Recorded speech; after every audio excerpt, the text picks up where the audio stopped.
Latest মডেলের একটা iPhone কিনবো, কিন্তু তখনই মাথায় আসলো বাজেট যে ঘোষণা হলো, এই বাজেটে আইফোনের দাম বাড়লো নাকি কমলো। আসলে প্রতি বছর বাজেট যখন ঘোষণা হয় তখন আমাদের মাথায় একটা প্রশ্নে ঘুরপাক খায়, কোন পণ্যের দাম বাড়লো আর কোন পণ্যের দাম কমলো। অর্থমন্ত্রী আমির খসরু মাহমুদ চৌধুরী 2026-27 অর্থ বছরের জন্য বাংলাদেশের ইতিহাসে সবচেয়ে বড় বাজেট ঘোষণা করেছেন। এই বাজেটে আমরা জানব কোন পণ্যের দাম বেড়েছে আর কোনটির দাম কমেছে। শুরুতেই দেখে নেই কোন জিনিসগুলো কিনতে গেলে এবার পকেট একটু বেশি খালি করতে হবে। বিদেশি ওয়াশিং মেশিন ও ওভেন। আপনি যদি বিদেশ থেকে আনা ওয়াশিং মেশিন এবং ইলেকট্রিক ওভেন কিনতে চান তবে দাম বেশি পড়বে, কারণ এগুলোর উপর ট্যাক্স বাড়ানো হয়েছে।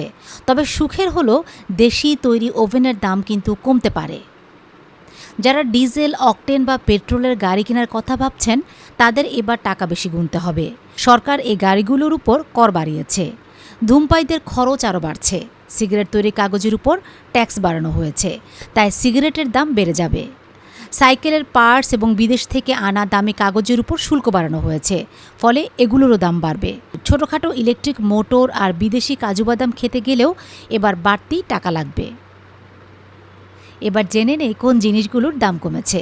নিত্য প্রয়োজনীয় জিনিসপত্র যেমন চাল, ডাল, গম, আলু, পেঁয়াজ, রসুন, আদা, তেল আর চিনির মতো 60টি জরুরি পণ্যের উপর ট্যাক্স কমানো হয়েছে। এছাড়া মশলা ও খেজুরের উপর থেকেও বাড়তি কর তুলে নেওয়া হয়েছে, ফলে ডাল ভাতের খরচ কমতে পারে। বাচ্চাদের দুধ ও বেবি ফুডের কাঁচামালের দাম কমানো হয়েছে, আর কৃষকদের জন্য সার এবং পোকা মারার ওষুধের উপর থেকে ভ্যাট ও ট্যাক্স পুরোপুরি তুলে নেওয়া হয়েছে। সবচেয়ে বড় সুবিধা রোগীদের জন্য, চিকিৎসা খরচও কমানো হচ্ছে। দেশে তৈরি ক্রিম, লোশন এবং প্রসাধন সামগ্রীর দাম কমবে, আর যারা গান ভালোবাসেন তাদের জন্য গিটার, পিয়ানো এবং ভায়োলিনেরও দাম কমবে। এবারের বাজেটে তরুণদের এবং প্রযুক্তি খাতের জন্য অনেক বড় সুবিধা নিয়ে এসেছে। আপনি যদি নতুন মোবাইল সিম কিনতে যান তবে আগের মতো আর 300 টাকা বাড়তি কর দিতে হবে না। এই ট্যাক্স পুরোপুরি তুলে নেওয়া হয়েছে।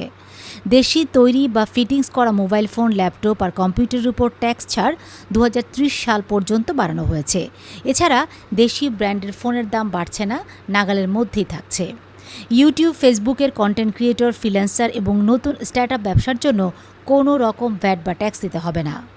তাহলে সহজ কথায় বিদেশি বিলাসী পণ্যের দাম বাড়ছে, আর ডাল ভাত, চিকিৎসা, বাচ্চার খাবার এবং প্রযুক্তির দাম কমছে। আসলে দেশি শিল্পকে বাঁচাতেই এই বাজেট।